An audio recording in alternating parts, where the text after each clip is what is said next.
for me, growing up on Diz, when I heard this body of work, I just felt like it's you in the rawest form, like just back at it. Do you know what I mean? Like, that's how it felt, bro. DJ Firestarr keeping it smashed.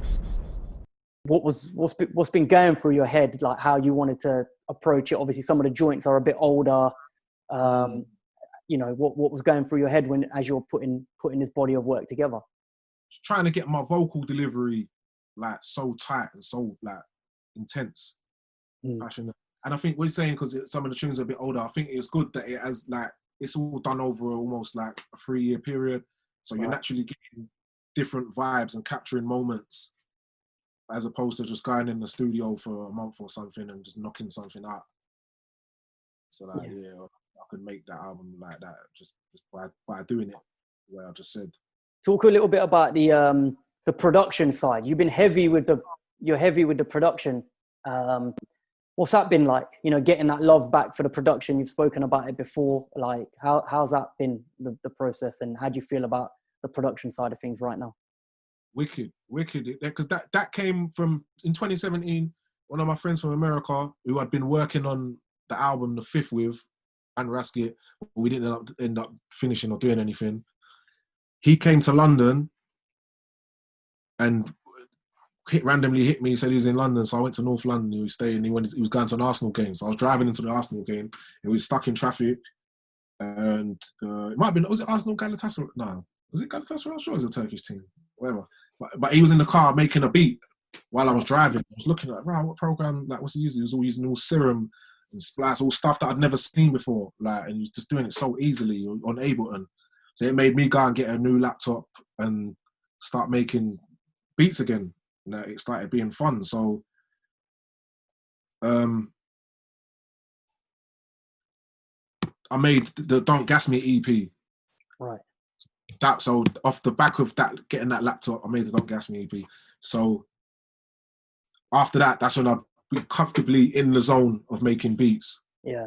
So then that's when you had the beats that came off the back of that were the tune with P Money on this album, God Knows. Yeah. And the one with That's Too Much with D Double and Frisco. Yeah. So like they're ones that in the timeline were directly after the Don't Gas Me EP. So like the first ones I made. Ones that you were back on, kind of on it. Exactly. Then later on, kind of more like last year, and last year was the one I made with Chip. Made for Chip, LLLL. And then what's the other one as well? Be Incredible. Another one I made again later on. So that's what initially got me back into it. It took me to meet someone in America to make me go do my own shit again.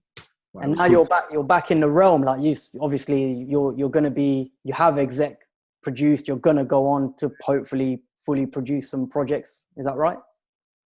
You know, I was gonna fully produce this one, but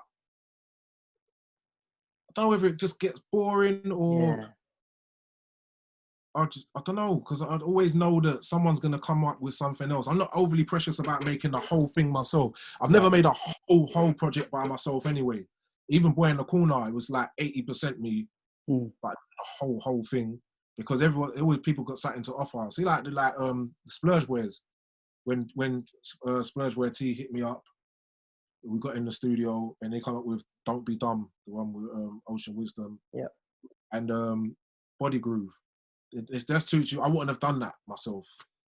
Yeah. That's good. And then even the Steel Bangles thing, that beat there, I wouldn't have made a beat like that. You know what I mean? So yeah. So you don't mind, kind of, as long as sometimes it gets you out of like that kind of, not that pressure, but you know, it gives you, when you hear other people's. Nah, you know what? You know, tell a lie. Yeah, I originally made beats in the first place because I just enjoyed doing it, but I couldn't get beats. So I just made my own. Right. So that's all that was in it. And then I just come up with some mad shit because I'm not a classically trained musician. So I just experimented, did some mad shit. I could just make a good actual drums. I'm really good with the drums, but musically, just kind of feeling my way through it. Like if you told me to play this chord or play, I couldn't do it. I'd have to look it up on the internet or something. But there's other guys that have got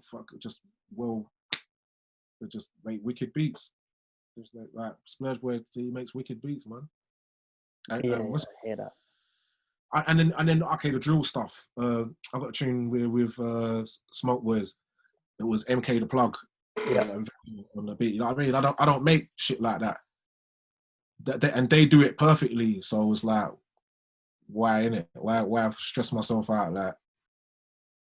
I hear that. What was that like for you as well? Jumping on kind of the new wave. Again, that is the sound of now. Do you know what I mean? Yeah.